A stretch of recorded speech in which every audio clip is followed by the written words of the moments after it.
Some creepy dude watches Dax bite her lower lip when she's concentrating. The alien planet Meridian has a fruit that looks exactly like a golden bell pepper. And Kira and Odo do their best Ross and Rachel impressions. Hey, everybody, and welcome to The Seventh Rule with Cirroc. What's up, guys? With us today is Mr. Scott K. Baker. How are you, Scott? Yeah. All right. I don't. It's G actually. My middle initial is G, but GK Baker. And today we are doing a review of Deep Space Nine's Season 3, Episode 8, Meridian, directed by Jonathan Frakes, written by Mark O'Connell, although I'm not sure if he wants us to tell us, everybody, that. Cirroc, you were saying this is probably not just the best Star Trek episode you've ever seen, but maybe the best episode you've seen in the history of television, right? Yeah, with the best title. I thought this was all around the best episode ever. No, not really not my favorite episode. It wasn't bad. I noticed Jonathan Frakes directed, so it was good to see that, he put in his stamp on this. But sometimes it felt a little soap opera for me, like a little soap opera-ish. Yeah, I felt like I was watching an old sitcom from like the 80s or 90s. That's why I said that they do their best Ross and Rachel impression. That's right. What the first thing I thought when Kira goes, Odo here is my lover. This is my lover. Aren't you, Ross? Oh, why, yes, I am your lover. Boy, gee, isn't she great? I mean, we've seen that on every sitcom in the history of television, right? yeah. Yeah. I have to say though, this is one of those ones where I did find that B story to me was more interesting than the A story. The whole thing of Quark trying to capture her image to put in the holodeck for Jeffrey Combs's character. I thought that was a far more interesting than the love story phasing planet bit, Yeah, I 100% agree with you, Scott. As a matter of fact, that's one of my notes that I wrote, that I like the B story better than the A story. And I would have changed the title of this to The Things I Do for Money. I think that was a quote from Quark at some point. And I wrote down, alternate title, The Things I Do for Money, because that would have been a better storyline for me. Just focusing on that, because the love story, we knew that's the problem of watching these things in hindsight for me, is that I know that Dax is going to be there next season, right? So right away, you already know she's not going to go running off with him. And, right.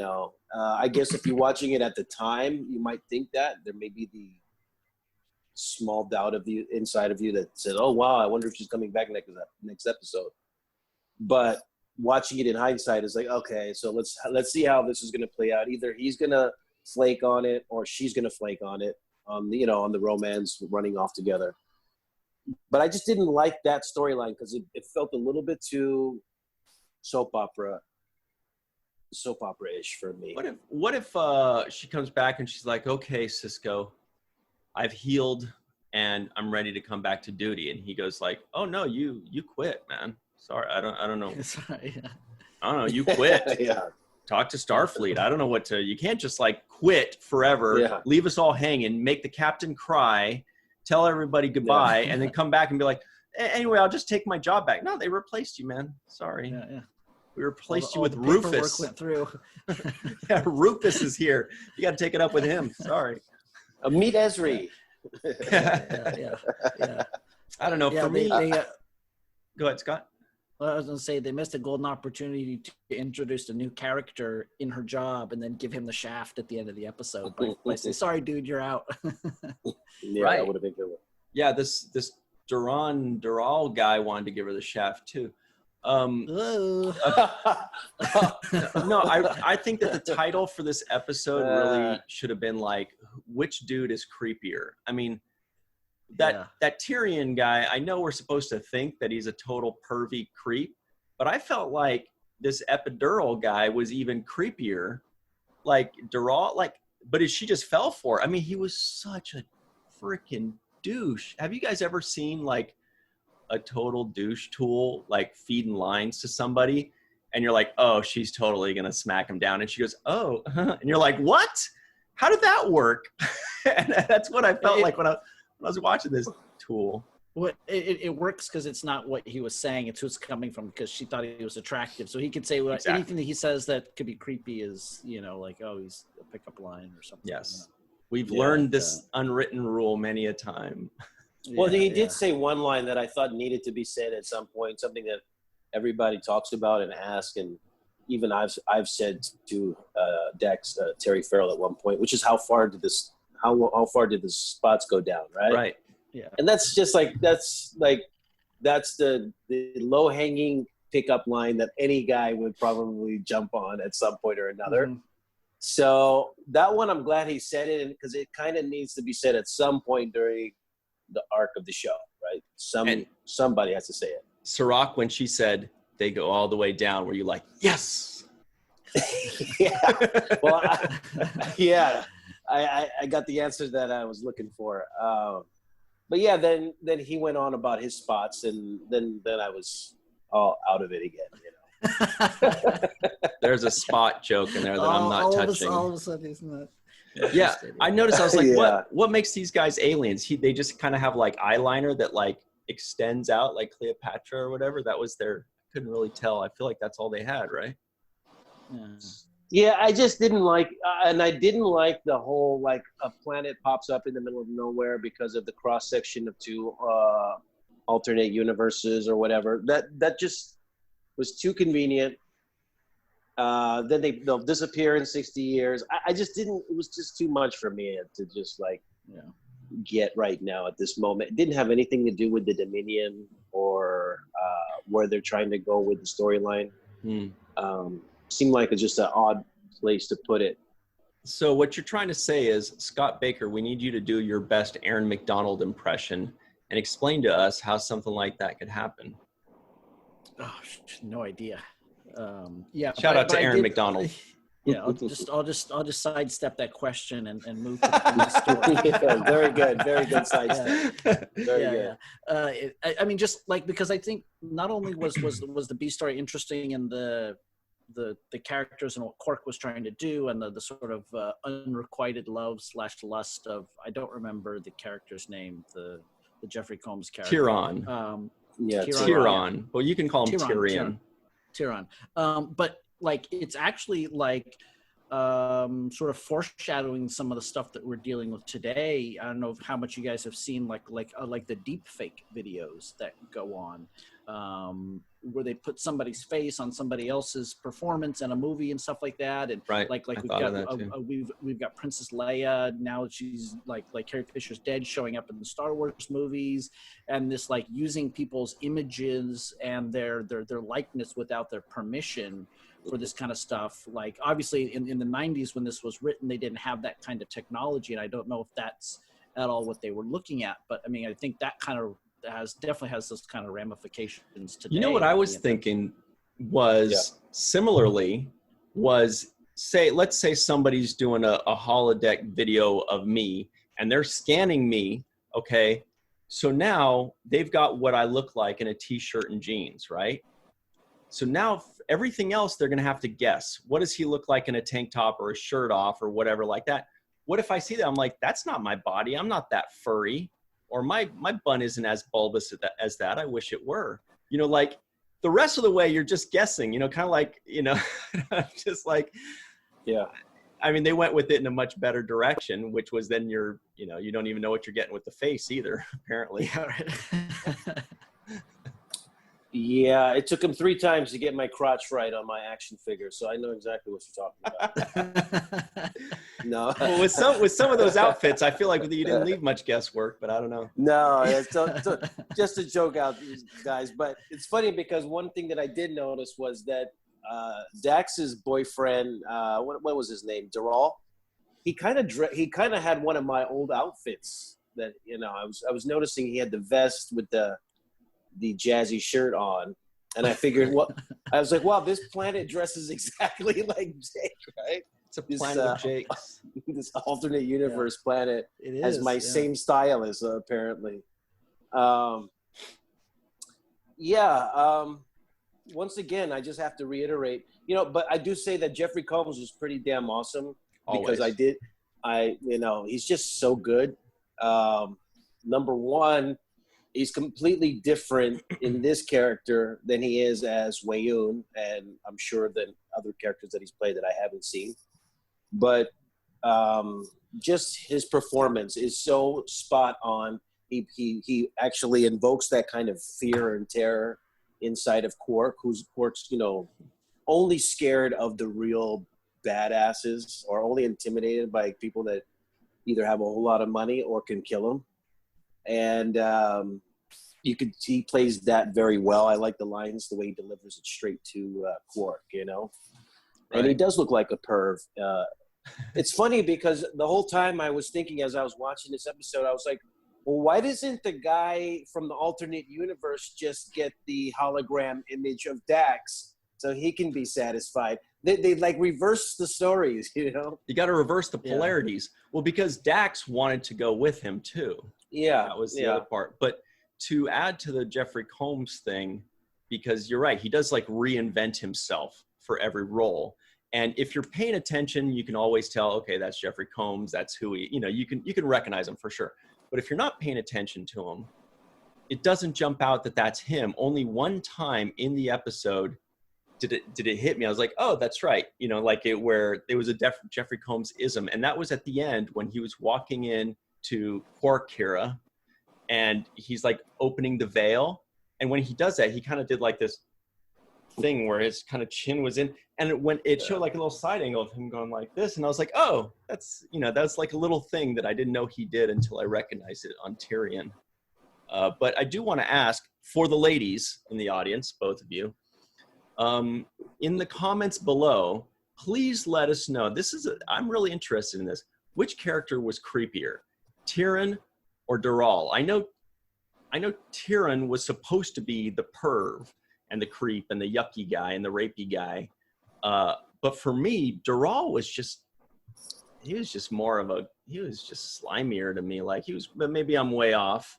So let us know in the comments below, is the pervy rapey guy creepier, or is the flirty, squirty, douchey tool guy Dural? I don't know. Maybe I'm way off here. What do you think, Scott? Or Cirroc? Well, at least Dural had some feedback from the girl he's into, and so she showed interest in him. Whether his lines were cheesy and corny, that's a matter of opinion, but it seemed to have worked, and they liked hanging out. He also was a gentleman about taking her out on the forest walk and, showing him the little, really beautiful landscape that I thought was really nice. I was wondering where they filmed it. Me too. But I love that tree they went to go sit in, and that little pond area. So I thought that at least he was a gentleman about taking her out a nice picnic type date. What do you think, Scott? Who would you rather be courted by? Yeah, I mean, I think a part of like what makes like the creepy factor is whether or not it's well received, right? If you say something to a girl and she obviously is not receptive to what you've just said, but you continue with it, then that's when the creepiness comes in. It's like you couldn't pick up on that subtle kind of thing, and I liked his line. He said, "Oh, I was just waiting for the right woman to fall out of the sky," or something like that. I thought that was yeah. I swooned at that one too. Yeah. I mean, it was a bit predictable, but I thought it was good.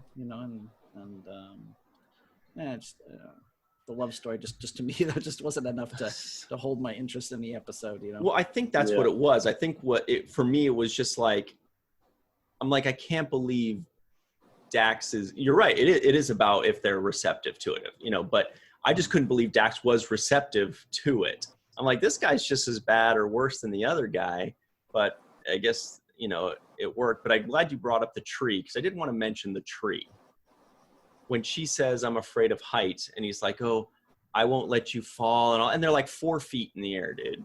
Like it was like a rung and another rung, and she said, I'm like, okay, so it's like a stool. You're sitting on a stool, really. You're on the top of a slide. Yeah, like, and he's like, I will break your leg. Yeah. It wasn't that much. Yeah, that was kind of funny. It was a funny little moment. But once again, it was, to me, this was more like you meet somebody in Vegas, you have fun with them, and it's only for that weekend or that day that you're around. It's not like you run off and sell everything you own and change your life up. And to me, that's what it was weird about this relationship. It was like, okay, this is a fantasy, once in every 60 years, Halley's Comet kind of romance thing would have been great. You have a baby with the guy or something. I don't know. Something that I felt like it was set up more for like the one night stand than for the love of all time. Speaking of Vegas, everybody at home, check out virtualtrekcon.com. Am I right, Scott Baker and Cirroc Lofton? Yes. I think so. Check out virtualtrekcon.com. It's the biggest virtual convention event ever in the history of the world, basically, right? In any quadrant too. Yeah. The first. Yeah. The first. At least the first announced. So many guests. Yeah. We got Nana Visitor. We have Doug Jones. We have Armin Shimmerman. We have a special announcement from a lady named Michelle Nichols, Alexander Siddig, all kinds of people. Check it out, virtualtrekcon.com or anything online, social media at virtualtrekcon. Anyway, how much is it to get in there? That's a great question, Cirroc, and I'm glad you asked it. Nothing. It's free because we're all philanthropists just trying to be part of this awesome community that's been so awesome to us. Everybody is working tirelessly for free. That's going to be us. That's the guests as well. Hopefully the vendors can profit a little bit from it to make up for how much they must have lost this year. Must have been devastating for them, as well as the fans must have been devastated, the ones that have lost their jobs, and the guests as well, because they're not going to conventions. So everybody's being hurt by this. We're all just trying to come together and all be friends and supportive for a few days. Yeah. I swear, so we have a few minutes left, and I swear at some point we're going to start hitting things that we liked about this episode. At some point. We'll find something. I just happened, so in the opening shot of the show, we got Kira drinking out of she's drinking some sort of coffee or something out of her mug, and it just so happens that I have the exact same. Oh wow! So these wait, hold it up a little longer. Yeah. Nice. So now, did you get that at an auction for Star Trek items that have been used on episodes? Actually, this was my dad's mug. We bought it for him for Father's Day when I was a real little kid. These were sold as like travel mugs that you could put in your car for commuting. I remember those. Yeah. It used to have like a little grippy thing on the bottom, and it has since worn down. But the style of it is such that when you have liquid like below this line, no matter how you shake it, the liquid is not going to spill out. This was before they had like plastic ones with lids and sippy. This was like late 80s or something like that, Right. My dad had one of those too, or two of those or something like that. They were very popular in the early 80s and 90s, or late 80s and 90s. And so Kira needed that because she was always fighting, so she could sip her coffee and it's not spilling, and she's doing karate chops and stuff. Yeah, no, I like seeing that.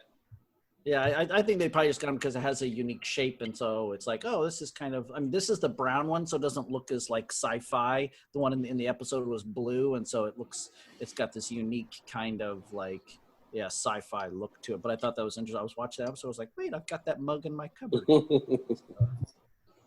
By the way, we see the Fifth Passenger poster behind you. Scott Baker is writer, producer, director of Fifth Passenger, starring 10 former Star Trek actors. Is it 11 now that Doug Jones is in Discovery, or was he number 10? I don't remember. But. I think he was number 10. Yeah. Okay. So, anyway, we got a few minutes Amazon left. And all these other places you can watch it for free. So just look for Fifth Passenger. You can find it.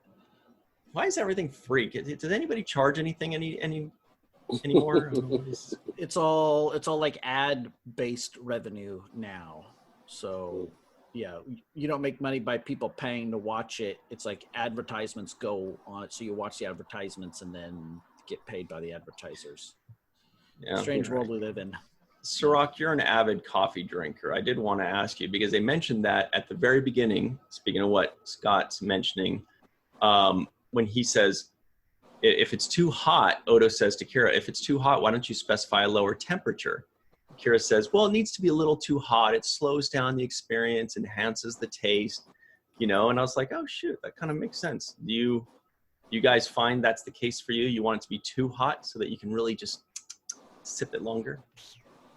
Yeah, I do want it hot.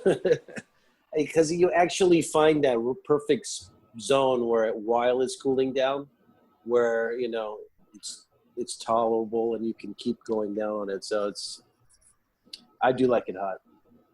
Yeah, if you get it the perfect temperature right away, then it might be too cool by the time you're actually like sitting down with it and you start to drink it. Like one drink is just fine, and then like after that, after a couple minutes, then it's too cool. Because if it starts to get too cool, then it's less pleasant until you get it down to where it's iced, and then it's more pleasant when it's ice cold. Like today, I'm drinking my cold brew that's iced, and that's super pleasant on a hot day. Yep. No, that's what I do too. So I usually when I first get it, I just take that little sip on the top that almost burns your tongue a little bit because it's so hot. But you just want the flavor. You just want to like that little tiny flavor, and let that sit and marinate in your mouth while it's cooling down. And then eventually, if I don't finish my coffee, I just put it in the refrigerator and drink it later for cold coffee action. Plus, it's like a tester, right? You're like, how hot is this thing really? Oh, okay, really hot. Let me give it. That's about a 3-minute wait. Okay. If it's super hot, you can feel it right before you get like steaming at your nose, and you're like, all right, let me hold off on this. That's actually what Dax said about Doral when he was going to kiss her. He was so hot and steamy, like right before she even touched him, she felt his heat. She's like, whoa, dude, you got to relax, man. Hey, speaking of that, wasn't this episode full of like a bunch of techno babble? I thought it was a little extra techno babbled up. I wrote some of them down. The gravimetric distortions. Yeah, Doral had the most techno babble for sure. Modulated gamma bursts. I was like, what the hell are they? The fusion imbalance, cascade reaction on the quantum level. I was like, yeah, okay, all right. Yeah. When all it comes down to it, it's like your planet is phasing in and out, so we're just going to shoot something at your sun, and then that's going to solve the problem. Like, it's just like, okay, sure, why not? That's exactly what it boils down to. It's a fancy way of saying that. Yeah. I question. So Quark was trying to get Kira into the holodeck thing. So there's never an episode before this where Major Kira appears in a holodeck program? Right, I don't think so, right, Cirroc? No, I don't think so either. I think Take Me Out to the Holosuite might be the first one that we're going to come up on. I don't think we've come up on it yet. But Season 7, I think. I don't think so. I don't think she's been in there.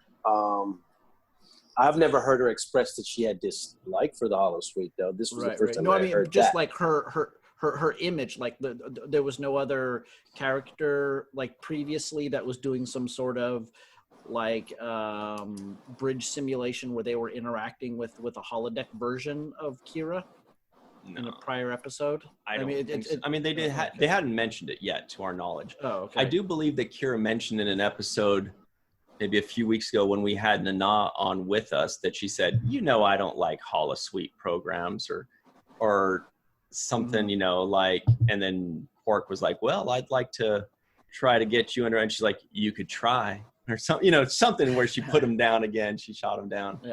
Yeah. Let's go to a quick break. And then when we come back, we're going to talk about all kinds of just fun things. Boy, oh boy. I came up with a couple of, on the other side of this break, I came up with a couple of my Ryan intros that oh man, I can only imagine. All right, we'll stay tuned for that. We'll be right back on The Seventh Rule. Hey, everybody, and welcome back to The Seventh Rule with Cirroc Lofton.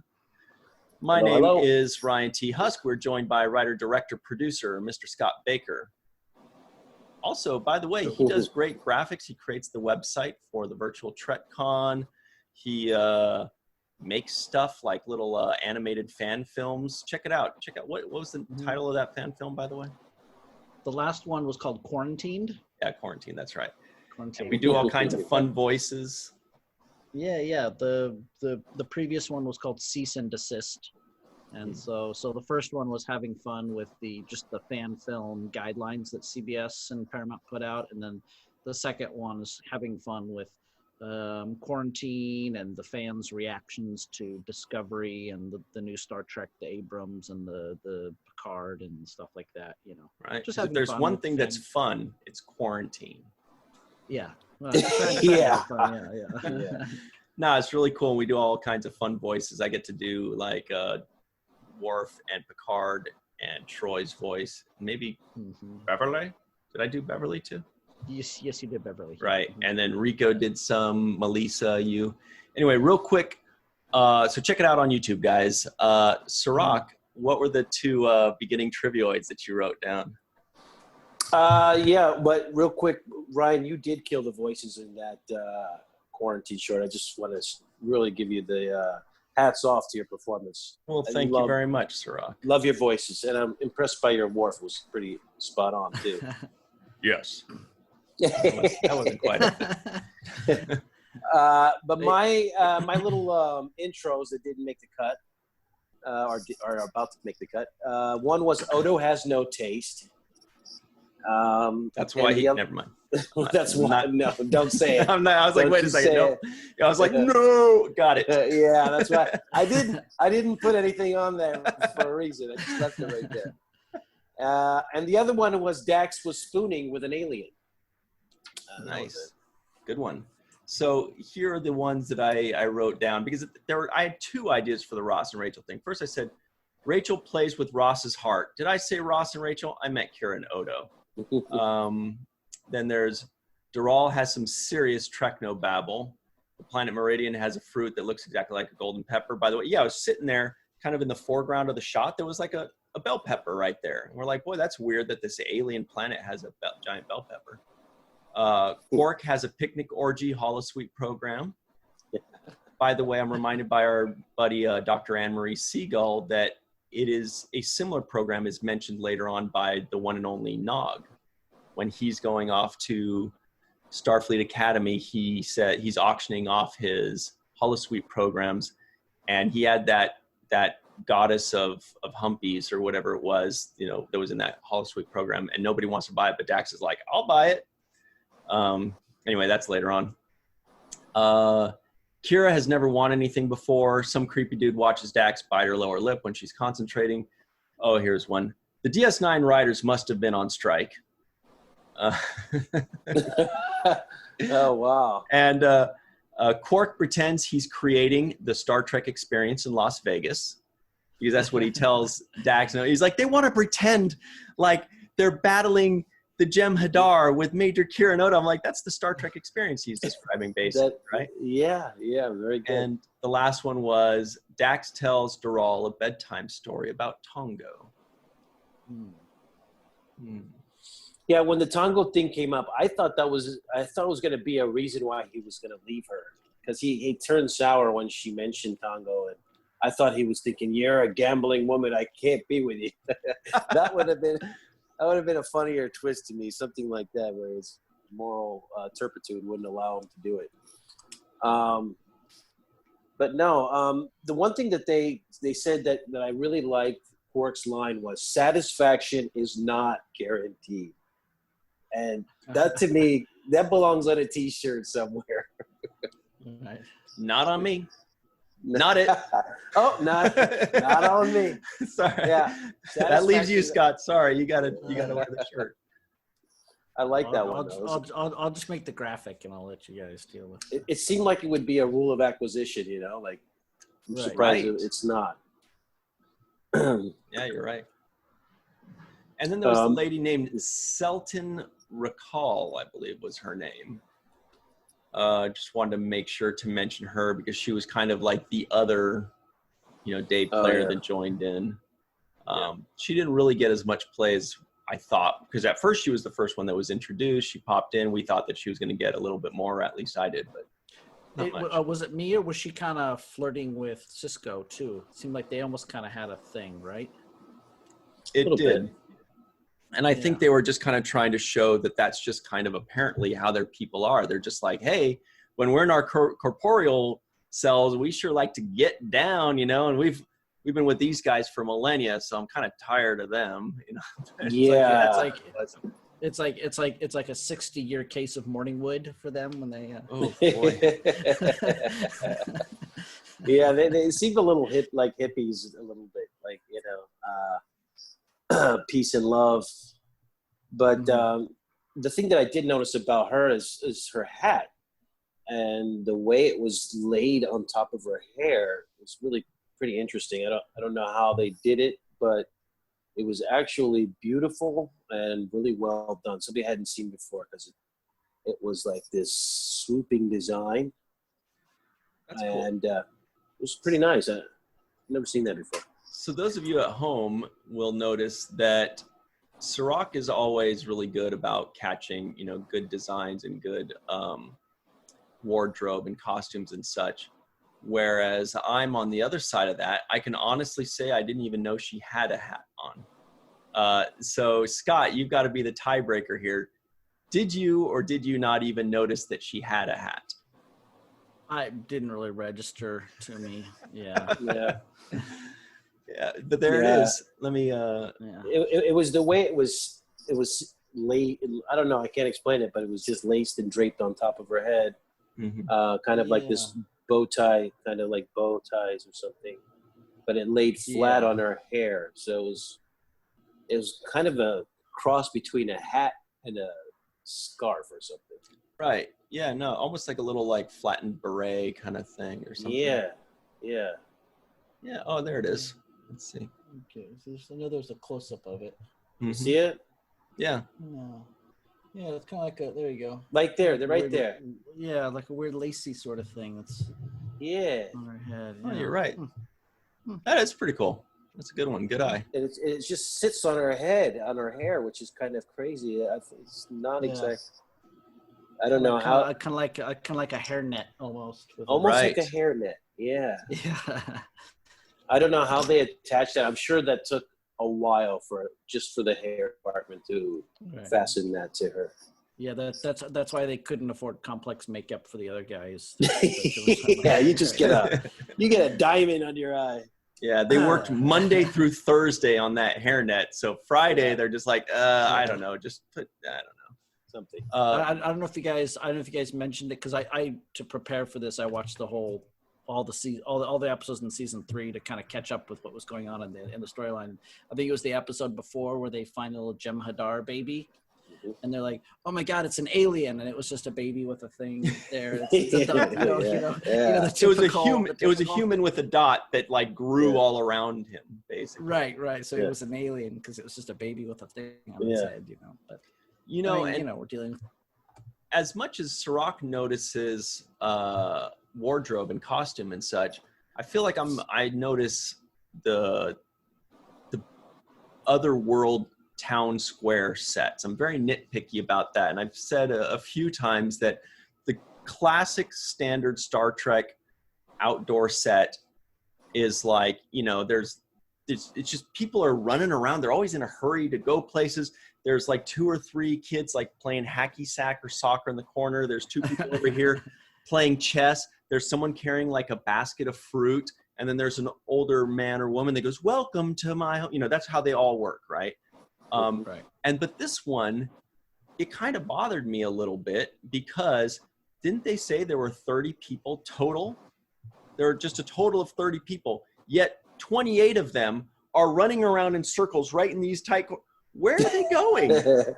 How are every single one of them happening to be going crisscrossing just at this very second? Is this like the time of day where just everybody goes and switches sides? I don't know. I was just like, there's only 30 people. they just phased back in, you know, so they got tons of stuff Lots to do. They got to go pee. Yeah, those kids got to play ball, man. Sisko grabbed the ball and was faking him out, and then they're like, "Dude, we don't have much time, man. Pass the ball." Pass the ball. Give me the rock, man. Come on. You get to play whenever you want. Yeah, I gotta wait 60 years for this 5 days, man. Give me a break. I didn't. Yeah, when you said that, it clicked to me that they only said there were 30 people on that planet, which is crazy that an entire planet, which is, you know, the size of a planet, has all 30 people concentrated into one little area. So it seemed weird. It did seem weird. But, you know, once again, I look at this like part of that episode was a throwaway to me. It was just like filler space. Mm-hmm. I didn't really see any I didn't see any major thing that they were trying to come across or convey with this message-wise. There was no like moral issue or any dilemma that there was really figured out. It was a lot of technobabble about this and that. This quick love story. I guess they figured they wanted to do something with a love story. But I thought it was interesting too that it was Dax's character that was having the love story, but it was Kira's character who we saw in bed in negligee. So I just thought that was interesting too. You know, now that you mention it, you know, about it being kind of a bottle episode, that means one of two things happened. One is that some people pitched it and they liked it and they said, okay, you know, Mark O'Connell or whatever, you go write it, right? Or maybe we've all heard in the past that there were a lot of Deep Space Nine episodes that were Next Generation episode rejects. Like where if Next Generation, you know, was pitched an episode or they're going to do an episode, but they're just kind of like, I don't think it'll work. They passed it over to Deep Space Nine and Deep Space Nine would do it.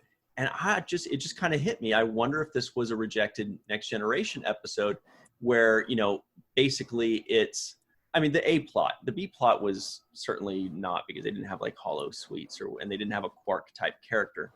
But, you know, I was just thinking, what if that's Crusher, or probably not Crusher, maybe it's Troy in Dax's place that falls in love with this guy and this and that happens or whatever. Because Crusher couldn't really do it because she's got a son to worry about, unless he was already gone, unless he was with the Traveler. Mm-hmm.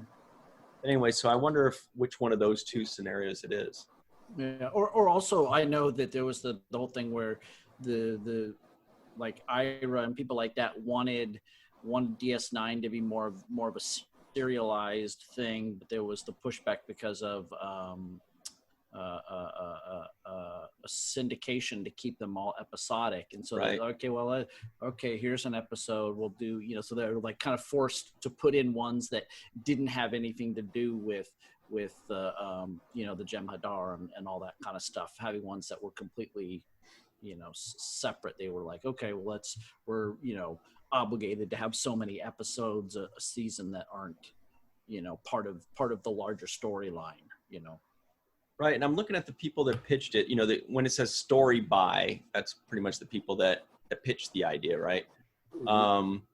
But it was written by, as in the screenplay was written by Mark O'Connell, but the story was by these two people. And I'm looking up the lady, Hilary J. Bader. It looks like she has 3 episodes of The Next Generation and 4 story by episodes on Deep Space Nine. She has Battle Lines, Rules of Acquisition, Meridian, and Explorers, Next Generation. She has The Loss, Hero Worship, and Dark Page. I'm not going to look up the other guy because I'm just assuming they did it together. They're like a writing team. Anyway, so maybe it's just some people that they just pitch episodes to Next Generation and Deep Space Nine and see what happens. Well, Explorers was another kind of standalone episode, so they're probably good at these standalone episodes that are not part of the overarching, you know, Jem'Hadar storylines and things like that. Mm-hmm. And I did like Explorers. It was one of my favorite episodes to film, and I enjoyed the story about, I think it was the solar sails to Bajor. I think it was too, and a lot of people really liked that one. Yeah, that was a good episode. Yeah. So another standalone episode. This one was just didn't come across to me. Like I said, it was too slow with the romance stuff, and then when it wasn't that, it was too much techno babble. It was, but the thing that I did like, the thing that lightened it up was the Koch storyline, and there were moments there, for example, when Koch was explaining what he needed, why he was using the hollow imager on them. He said, I need to recreate the bridge, and everybody wants to be a part of it. And I hear Odo in the background, huh? Yeah. And he does it, huh? Really, yeah, really, he does it really well. Like he's saying something when he just says the huh. And I think Koch said, "Will you stop doing that on the second one?" You know? Yeah. He says, "I will once you start telling the truth." Right. But he says, "Yeah, I need it." They want to be on the experience the bridge, and Odo's line was naked, I assume. Yeah. I love that line right there. And then Koch's comeback was, "Don't you have some thief to go worry about?" He's like, "No, just you." Right. Another line that I know these are cheesy lines. They're back and forth kind of cheesy lines, but I like them. They work great in their relationship. I wrote those down too. I thought the same. Scott? Yeah. I don't think you can go wrong with the Odo Koch interaction. It seems like every single time they do it, it's gold. They're such great like odd couple kind of characters, you know, and it's played out so well through the entire show. I feel like, and then especially obviously when the show ends, you know, and you know, so he didn't even say goodbye or whatever that line is, or you know, something like that at the end. And Now the writer Mark O'Connell, who wrote the teleplay for this, has 4 credits. Surprisingly, all 4 credits are the only things only credits he has as a writer to his name. He just has 4 Deep Space Nine episodes: Second Sight, which we just did, Meridian, For the Cause, and a pretty legendary one called Who Mourns for Morn. That's a fun one. So we'll look forward to that. Yeah. So we've got 10 minutes left here. I wanted to just before we go, one of the things that Scott brought up with the hollow imager, is that what it was called? Hollow Suite? For the little camera that Koch was filming with. I think they called it a hollow imager, basically. But it made me think of paparazzi, because you mentioned something else that it made you think of earlier. But it made me think of paparazzi and that kind of a culture of like being filmed without your permission, you know, and we talked about the use of that footage in different deep fakes is what you were talking about as far as what it made you think of. But it also made me think of paparazzi kind of invading your personal space and filming you whether you wanted to be filmed or not, you know? Did you guys kind of wish when Tyrion storms off in a huff and says, "I'll get you if it's the last thing I do," or whatever he says, did any of you kind of go, "Huh, we never see him again. That's too bad"? Because I thought you kind of expect that he would come back. Yeah. Oh yeah, in later episode. I thought you said that you like we missed seeing Koch going into the Hollow Suite to see what he was upset about, and seeing himself and being like, well, but then Koch would be like, "Oh, but wait, I'm gonna close the door." Maybe he likes himself, right? I don't know.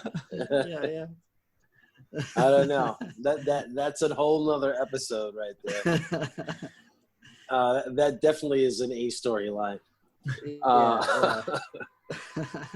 But no, I would have liked to see the return of this. It is funny because you say Tyrion, but I think in the beginning it was pronounced Tehran or Tehran. Well, there was a Dural.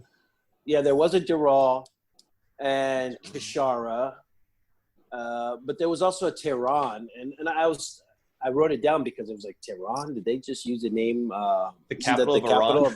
Yeah, that's what I was thinking. So, but then the pronunciation kind of moved from Tehran to Tehran, and to, like, different people pronounced it differently, as you know.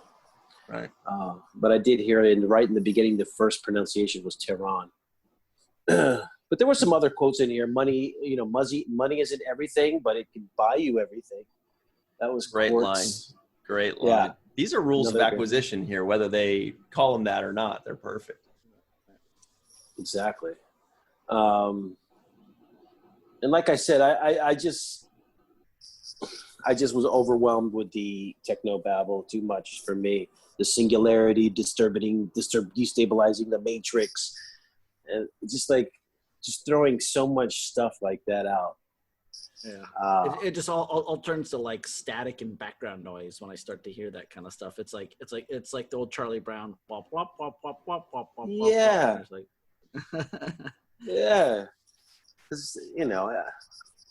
I'll tell you what doesn't turn to background noise is when Dax says, "It's as beautiful as you described," and he says, "I knew you'd like it," and then she says, "These berries are yummy," and he goes, "I knew you'd like that too," and she's like, "You know me so well for someone who just met me," and he goes, "I'm glad you noticed." I was like, I just want to I just want to rip my freaking ears out and pull my teeth and shove them up my nose. What is?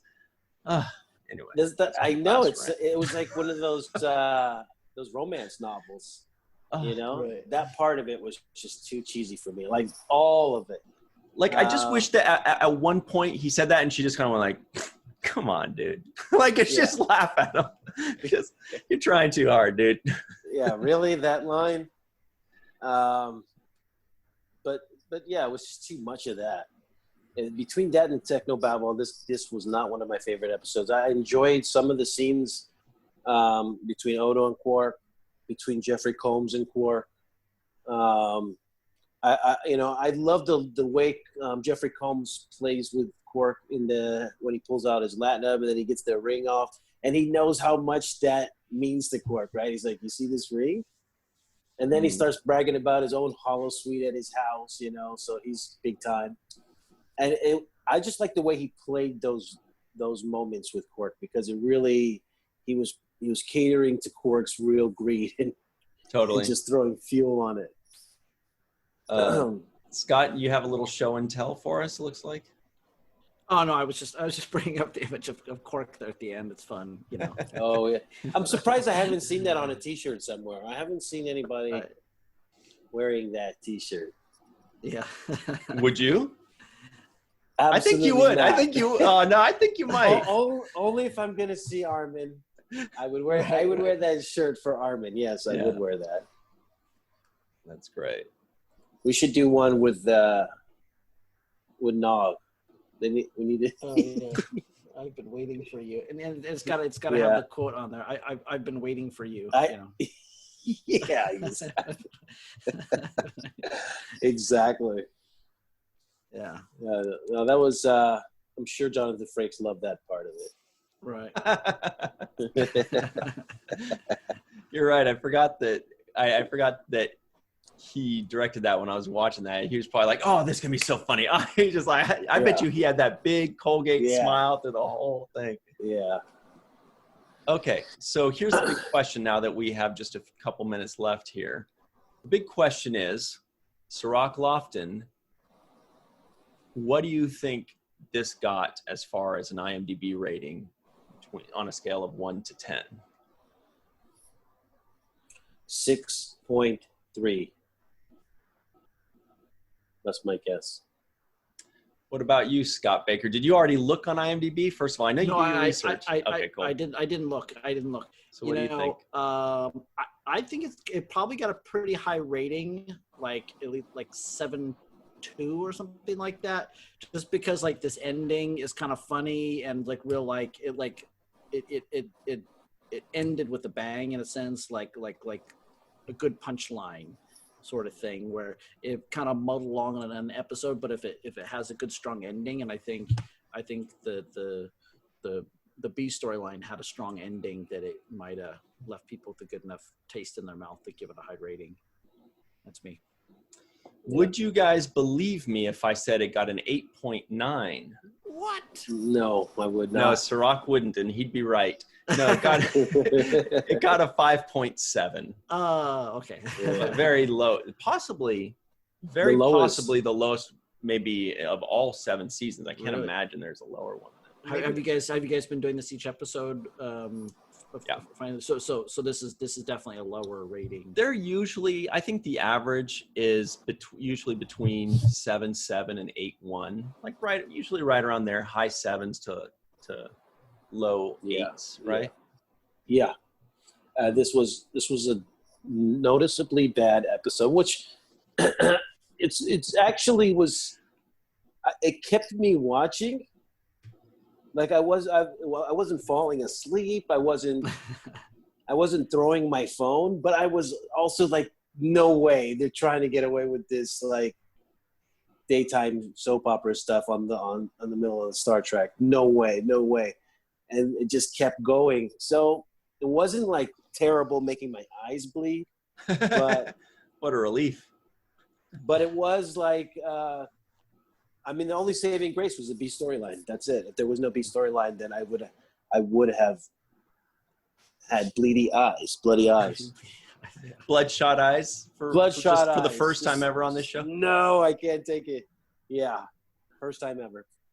What do you think, Scott? You like the B story better than the A story? Oh yeah, for sure. Yeah. I think there was a lot more room that if they had made that the A story and had some other B story, I think there could have been a much more, like I said, the sort of like why I like science fiction is taking technology and looking at like the ramifications ethically, socially, morally, all that kind of stuff. And that aspect had that, like, okay, what is the ramifications of something like this, being able to take someone's image or likeness without their consent, whether they're alive or not, especially after they're dead. What does that mean? But like just being alive, like, oh, I can deep fake your face onto a porn star and now I've got a porn with your face on it or something like that. That's essentially what they're doing, is they're taking, creating porn with like somebody else's face. And that obviously has moral, ethical ramifications. Even if people know it's fake, there's even moral and ethical ramifications there. But Absolutely. Then there's on top of that where, some of the technology's gotten so good that people could pass it off as the real thing. I think there's a lot of room for that kind of stuff in there that wasn't really explored. I don't really think I haven't seen it explored in any Star Trek really about the holodeck. Like, there was one, where was it? It was, what's the character's name? Barclay.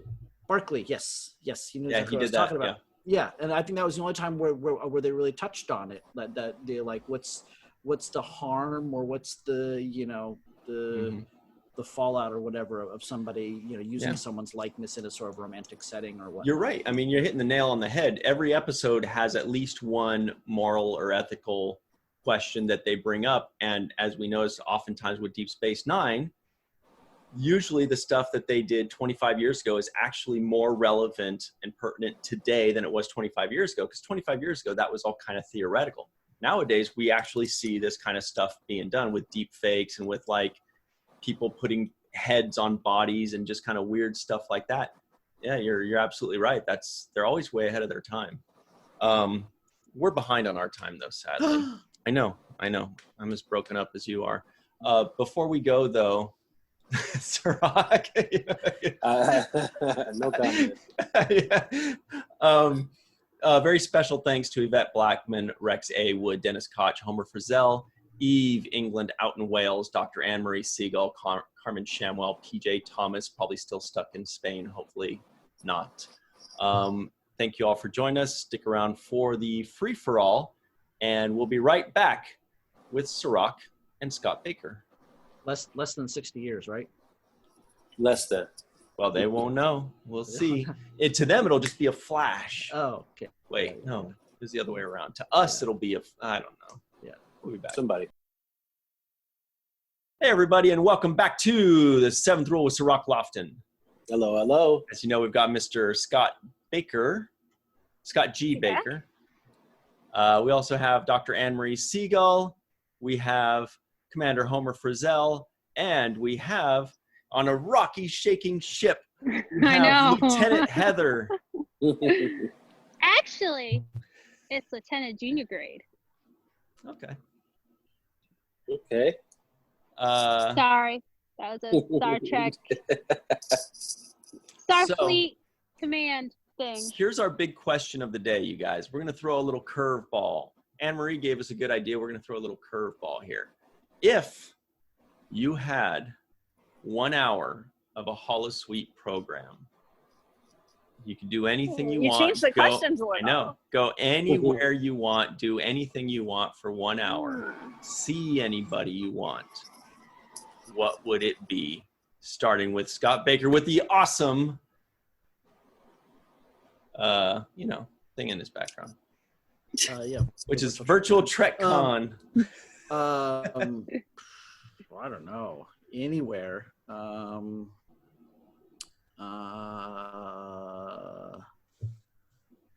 don't know. I mean, to do something like to have like a real Star Trek experience would be pretty awesome. To do like a, Wait, would you do in last episode of Enterprise? Good knowledge. Sure. Yeah. Scott didn't watch Enterprise. Oh. I watched. I watched it all, not like multiple times. They have a holodeck like program where you can go back into Enterprise's history, and Riker and Troy go onto it. Okay, yeah. That would be pretty cool. Go or go into the world of Star Wars and have some lightsabers and fight Darth Vader or something. That kind of stuff would be pretty interesting. Would you have the safeties on or off? Oh yeah, I would totally want to die. So yeah. Safety off. Live life on the wild side. Yeah, I mean, there's a million things. To say one thing, I don't know. I mean, travel back and see some dinosaurs. I don't know. Yeah, that's always a popular answer. That's a good one. Favorite dinosaur to see, Scott? Would you be able to pick the one you want to see? Are you a Stegosaurus, Brontosaurus? Yeah. Like, because you would have to enter that into the program. Like, you'd be like, they'd say, please specify the nature of the kinds of dinosaurs you want, or the period. I would go back. I'd want to go back and see like Homo erectus or something like that. Ancient. Don't say anything, Ryan. Don't Homo you say habilis. anything. Yeah, there you go. Okay, I counted to 10. All right. He was centering himself. Yeah. Okay. So you'd want to go see Homo erectus amongst the dinosaurs. That's it. That's what we're talking about here. Okay. All right. What about you, Anne-Marie Segal? Would you want to I would go to Chez Sandrine. That place looks like such a party on Voyager. Looks like so much fun. There's always like a pianist playing. It's in France. I think it'd be super fun. Whoa. Yeah. It's like a dimly lit nightclub that's like a period-ish, like weird modern take, like weird future take of like an old Parisian cafe. Like, sign me up for that. Would you have the crew of the USS Voyager join you, or would you just be hanging out by yourself and soak in the sights? They can do whatever they want. So you don't I'll care. probably be talking to other people there. Yeah, I'm there with Sandrine. What about you, Homer? I think I would like to go to Vic's and be called Pally and have a cocktail and listen to some crooning. Not that I'm a super huge fan of it, but I think it would be cool, and to hang out with the crew of Deep Space Nine. What? I listen to that crooning CD every day. So good. This one's From the Heart. Yep. The James Darren CD. It's amazing. Oh, really? That's the CD? It's like the CD from Deep Space Nine. I listen to it every day of my life. It's so What is it good. called? Crooning? No, it's called This One's From the Heart, and it's James Darren's like songs from Deep Space Nine. You listen to it really way more great. than I do. It's really great. I listened to it just now while I was coming upstairs. All right. This one's From the Heart. I haven't heard it. It's amazing. Well, I Heather. downloaded it on Amazon. Any thoughts? Where would you like to go? Anywhere in the world. Doesn't even have to be Star Trek related. I know I'm trying to decide if I wanted to try to go somewhere Star Trek-y or like go somewhere real. And if I could only go for an hour, I'd probably go like to the moon or something. Like, you know, like kind of try to experience like the whole being in space type of thing. Because then, you know, it's relatively safe. And I just can't think of anywhere I'd want to go, like, because an hour is kind of a relatively short time to really experience anything. So, like, I think, like, going somewhere, like, in space that is really hard for, like, us normal humans to go to would be fun. Yeah. Felix can make any holodeck program. So you can just give him a call. Who can? Yeah. Felix, the guy we never see in Deep Space Nine who's friends with Bashir, who makes all the programs for everybody. I don't remember that. He makes everything. He made Vic. He makes everybody, the Alamo. Felix or Neelix? No, Felix. his name's Felix.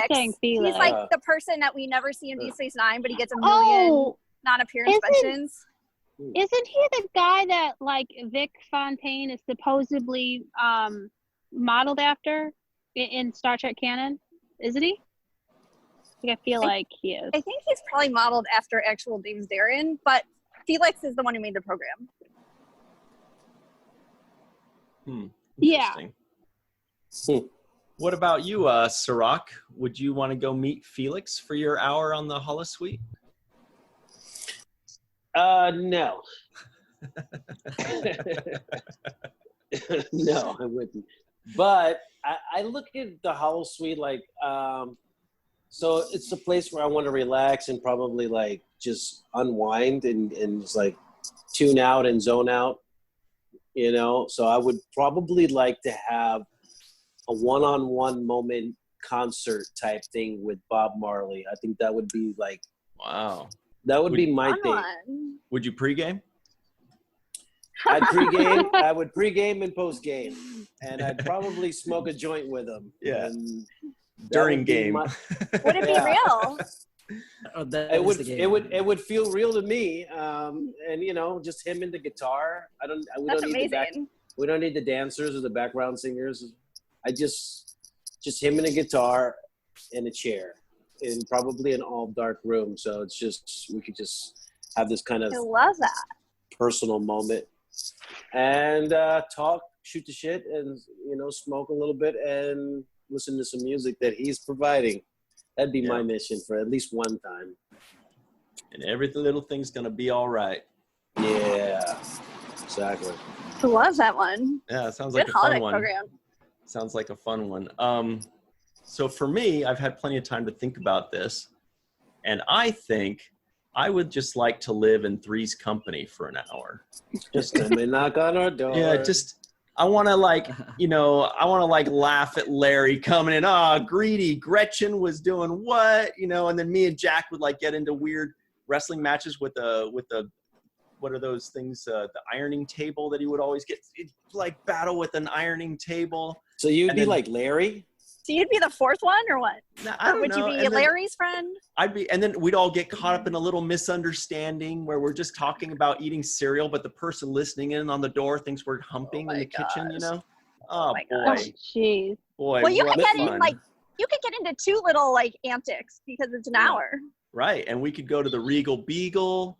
Oh man alive. And it's in Santa Monica, so we're all set. I think that would be just joyous fun. And then Mr. Roper would say something mean to Helen.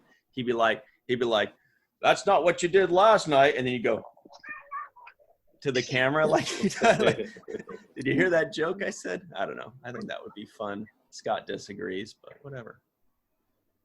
Three's company, huh? He's just staring longingly at his computer screen over there.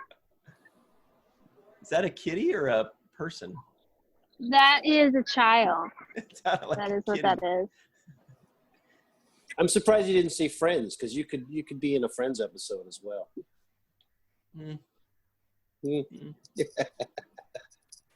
I feel like Three's Company has that certain innocence to it, where it was before anything really happened in the world. It feels like everything was just simple and silly, and they only had to each pay $100 for rent, and they would lose the rent and the couch cushions. That was like the most stressful thing that would happen, you know? Like, it just sounds like, hey, everything's going to be okay for an hour. Little thing's going to be all right. Yeah. I'd like to dig in the couch cushions for rent. That'd be fun. If rent was that low that you could dig in the couch cushions. Jeez. Yeah. Scott, I hear like go a to kid Narnia. Or a baby or something. Not that is my 4-year-old you hear. Oh, okay. Scott, are you still with us? He's What is he doing? staring longingly out the window or something. I've got 2 computer monitors, and I was just looking at something. I was listening to the kids in the There's background. nothing much on everything. Sports Center. No, there really isn't. Homer, really are you excited fast, that basketball's coming back? Oh, wait. This is going to be Did any of you actually see Brigadoon? Like the movie this episode's based on? No? Or the musical? Oh, okay. Brigadoon? Never mind. Brigadoon. It's like from the 50s. It's a musical about like a town in the Highlands of Scotland that disappears and reappears one day every 100 years. And it started like in the 1600s because they were afraid of like the threat of witchcraft and evil. So it's like Ira Stephen Bear really likes it, and so they have this episode, and it actually stars Sid Charisse, who is Nana's aunt, and it's really magical, and especially if you see it as a little kid, and it's just such a cool idea. So like this episode definitely tries to like emulate certain parts of that, but I don't think it's as big of a success. But mostly just because of like that weird Jack stuff. No way! I love Brigadoon. It's like one of my favorites. My mom used to sing it to me when I was a baby because I was the first and she didn't know actual kid songs. Yeah, It's very really good knowledge. Yeah, and had no idea about that. But did Ira better. mention that he did that, or? I've seen in when I did some research to be like, well, did somebody like on actual Star Trek, like obviously it's completely like a carbon copy of Brigadoon. But then I found out that he actually has been quoted as saying he really likes that movie or that musical. So I guess it is related.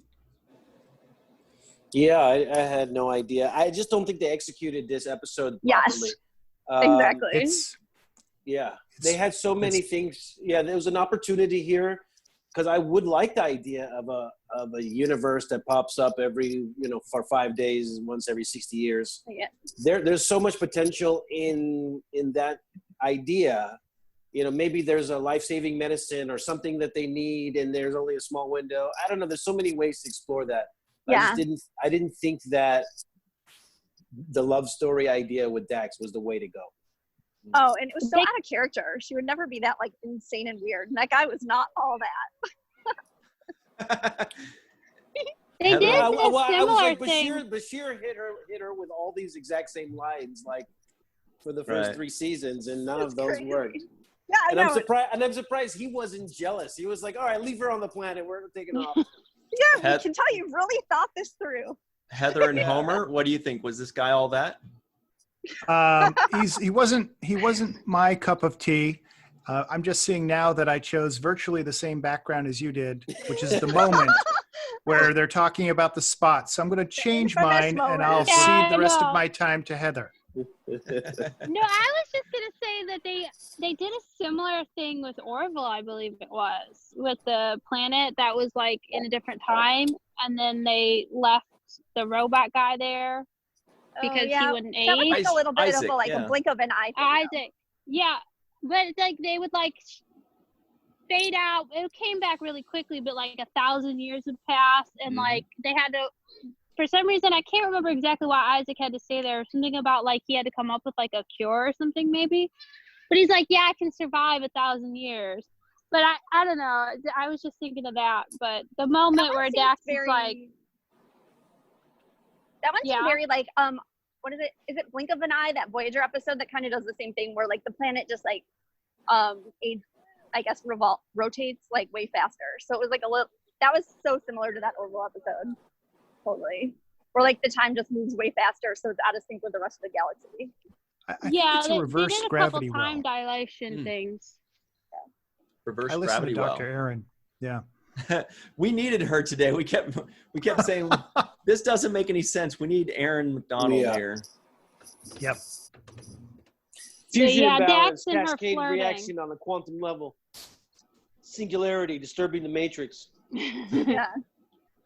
Modulated kind of gamma bursts. It's acting almost like an anchor. That's what Bashir says. Oh, very Oh, good. God. Very good. Very good. Hilarious. That was his one line. No, he said something at the end too. Get her out of there, Chief. I remember that. I was wondering if Sisko would be like, get her out of there, Chief. But there was a moment, like, isn't that you know my what, job to say what to do? Yeah, we didn't talk about it much, but there was one scene that was very short, but it was good, and that was the Sisko saying goodbye to Dax scene. Yeah. And I thought it was actually, he was really emotional. He was going to break down. He almost cried in that scene, and his voice was shaking. And I thought that little, a couple of minutes worth of a scene was actually decent. She said, when I come back, you'll be an old man. Yeah. I just went and upped my rating for this episode on IMDb because it's not as bad as I remembered. There's some really shining good moments. I'm really impressed that either Kira can actually say lover and not have it be super cringy and weird. Anne Marie, you upped it from what to what? I upped it. Well, okay. So to be fair, if it's a bad episode, I never rate it because I never want Star Trek to be rated badly. But the rating is like a 5-7 or something. So I went ahead and gave it a 7. And I might actually change it to 8 now that I remembered how good Benjamin Sisko is in that episode that Strock is, or in that scene that Strock is mentioned. Yeah, I but think that also last in that scene, the way that Sisko walked out and wasn't looking back is because he was afraid to show that maybe he was tearing up a little bit. So it was more purposeful, I think, than would have ordinarily happened. Like he was just going, I got to get out of here. It's beautiful. Yeah. What were you going to say, Heather? I was just saying that last scene where she's kind of choking on the atmosphere. It was not that great, to be honest. Yeah, at least a bad taste in your mouth. She was I actually considered it though. When the planet was fading out, I was like, shouldn't she be choking from the lack of atmosphere? And then the very next shot, she did. I was like, okay, that works. Wow. I don't know. It was so bad. She's just I don't know, contorting. It was not the best acting out of her that we've seen. She's a great actress. I've never choked from a lack of atmosphere, so I can't. I have no idea. One last question: how many times do you think the Dax symbiote has seen a host act really ridiculously when they fall in lust with somebody? The symbiote's probably just I've seen it all. It's not really gonna happen. Whatever. I don't know. I mean, he was the host or hosted by a serial murderer. So I mean, true. Yeah, seen the world. Good point. It's he doesn't seem to care much what his host does. If you really think about it, whatever. Yeah, Dax is just along for the ride. Sisko says something about that. He says, if this was the old man, I'd be telling you the same thing. You can't be just falling in love and rolling out. And then she says something like, I'm not the old man. And he's like, huh. He does his own, huh. Yeah, the difference is the old man couldn't have climbed a tree. Yeah, 4 feet, all 4 feet of the tree. That was such an awkward scene. Ugh. Well, we're just about out of time here, guys. But thanks for the fun. Scott, thanks for joining us for most of this episode. And for the amazing. You're kind of fading out. Yeah, your insight has been insightful. Yeah. I was just say that you were mentioning about the sets, the garden set, and it's the Huntington Library Botanical Garden in Pasadena. Oh wow! Nice to know. Good knowledge. Yeah. Good job. Huntington Library in Pasadena. Huntington Botanical Library in Pasadena. Yeah. Nice. Wow. Good to Okay, know. so we all need to go in cosplay. We need to go there because that's a beautiful place. I actually really enjoyed So field beautiful. trip. I agree. Yeah, I was trying to figure out where that was too when I saw it. Because first, when you see these bottle episodes, you're like, okay, they're saving money. But then when you see that, you're like, oh, well, that doesn't look like they're saving money. It was actually also the matte painting from Birthright Part 2, that Romulan complex that Worf goes to look for his dad, and they just changed a couple things on it. Whoa, you're making us. Can we ask that Scott Baker way show deep his knowledge? mug? Oh, he did already, but you can show it again. Oh, I There it missed is. it. Okay. Yeah. What? Great. Okay, we got to run though. Same one Thanks, Homer's guys. got in the background. Thanks very Bye, much, guys. everybody. All the best to you. And for those of you at home, it's like a travel mug so that the coffee doesn't spill out, and Kira had it and all that. Always remember the 7th rule.